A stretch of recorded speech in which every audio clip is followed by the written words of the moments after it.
మాతో పాటు అన్ని ఛానళ్లు కూడా ప్రచారం చేసినాయి. ఎవరి మీద కేసు పెడుతున్నా, ఏ ఛానల్ మీద కేసు పెడుతున్నారు? ఈనాళ్ళు అయితే కొంచెం అడుగు ముందుకేసి ఈనాళ్ళు ఏం చెప్పారంటే పాడతాను బాలికపై అత్యాచారం అని రాశారు. మేమైతే స్టేట్మెంటే ఇవ్వాల.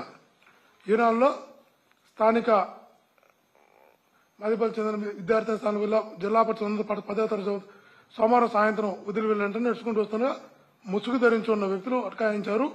బాలిక ప్రతిఘటించగా సంపేతాన్ని బెదిరించి తమ పొదల్లోకి తీసుకెళ్లారు. మత్తుమంది ఇచ్చి హత్యారం చేసినట్లు ఈనాడులో రాశారు. ఇప్పుడు ఈనాడు మీద కూడా కేసు పెడతారా? పోక్సో యాక్ట్ చాలా ఛానళ్ళు రాసినాయి, అన్ని ఛానళ్ళు రాసినాయి. ఆ ఛానల్ పైన పెడతారా? ఆంధ్రప్రభలో రాశారు బాలికపై లైంగిక దాడి అని. ఆంధ్రప్రభ మీద కేసు పెడతారా? ఆలోచించాలా. అక్కడ మనం గుర్తుంచుకోండి, మనసా వాచా కర్మణ ఆ బిడ్డకు మంచి జరగాలని కోరుకున్నాం, న్యాయం జరగాలని కోరుకున్నాం. ఆ బిడ్డకు మంచి జరగడం కోసం ఆసుపత్రికి తీసుకెళ్లి చేర్చాం.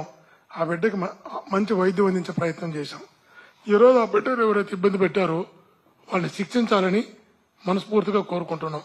మేము ఏ తప్పు చేయలేదు కాబట్టి మాకు అందులో పాపే బీతింది. నాకైతే కర్మ సిద్ధాంతం నమ్మేటటువంటి వాళ్ళని తప్పు చేయను, తప్పు చేసే ప్రయత్నం కూడా చేయను.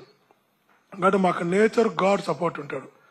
మీకు ఒకటే చెప్తున్నా, ఇట్లాంటి కేసులు పెట్టి పోక్సో యాక్ట్లు కానీ, ఎస్సీ ఎస్టీ యాక్ట్లు కానీ, ఆర్టీ యాక్ట్లు కానీ, ఐటీ యాక్ట్లు కానీ, ఏ యాక్ట్ అయినా పెట్టుకోండి, 11 కాదు 15 పెట్టుకోండి సెక్షన్లు. ఒకరిని భయపెట్టి ఇంకొకరిని బెదిరించాలనుకుంటే ఎవరు భయపడే వాళ్ళు ఇక్కడ లేరని కూడా తెలియజేస్తున్నా.